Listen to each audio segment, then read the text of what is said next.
मेष रास सप्टेंबर हा महिना तुमच्यासाठी महत्वपूर्ण आहे. या महिन्यामध्ये क्रोधावर नियंत्रण ठेवणे ही सगळ्यात मोठी सूचना तुमच्यासाठी असेल. याचबरोबर प्रणयाचे संकेत या महिन्यात उत्तम मिळतील. शिक्षणासाठी अतिशय शुभ महिना आहे. या महिन्यामध्ये पहिल्या पंधरवड्यामध्ये तुम्ही फॉर्म फिलअप करायचे आहेत, ऍडमिशन घ्यायचं असेल, नवीन काही कला संदर्भातील कोर्सेस जॉईन करायचे असतील, नक्की करा. हा संपूर्ण महिना तुम्हाला तुमच्यासाठी अभ्यासामध्ये एकाग्रता वाढवण्याच्या दृष्टीने उत्तम आहे.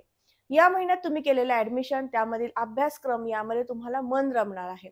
याचबरोबर या संपूर्ण महिन्याभरात जोडीदाराचं सुख तुम्हाला प्राप्त होणार आहे. किरकोळ प्रमाणात मतभेद संभवतात. सप्तम स्थानामध्ये 13 तारखेनंतर मंगळदेव आल्यानंतर. परंतु जोडीदाराच्या समवेत प्रवासाचे योग उत्तम आहेत. पर्यटनाचे योग उत्तम आहेत. निसर्गाच्या सानिध्यात राहण्याचे आणि त्यातनं स्वतःला आत्मविश्वास आणि समाधान प्राप्त करून देणारा हा संपूर्ण सप्टेंबर महिना म्हणता येईल. व्यवसाय वाढीसाठी सुद्धा तुमच्याकडनं प्रयत्न जास्तीत जास्त या संपूर्ण महिन्याभरात होताना दिसणार आहेत. लाभस्थानामध्ये राहुदेव आहेत. ते तुम्हाला तुमचा व्यवसाय मोठा करण्याकडे कल देतील, व्यवसायामध्ये नाविन्य घेऊन येतील आणि तुमच्याकडनं प्रयत्नातनं उत्तम यश या दोन्ही गोष्टी करून घेतील.